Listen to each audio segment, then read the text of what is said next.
আজকে আমি হিন্দু নববর্ষ উপলক্ষে একটা কবিতা লিখেছি। এই কবিতার তথ্য এবং উৎসাহ আমি আমার ছেলে অভ্রতনু মণ্ডলের কাছে পেয়েছি।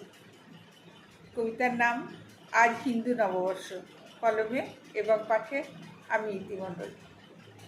বিক্রম সম্বত অজানা এ জগৎ অধিক হিন্দুজনের। আমিও এই দলে জেনেছি সন্তানের জ্ঞান বলে, ধনী নয় শাস্ত্রের ধনে। রাজা বিক্রমাদিত্য রাজ্য উজ্জয়িনীর আদিত্য, হারালেন সব দলে।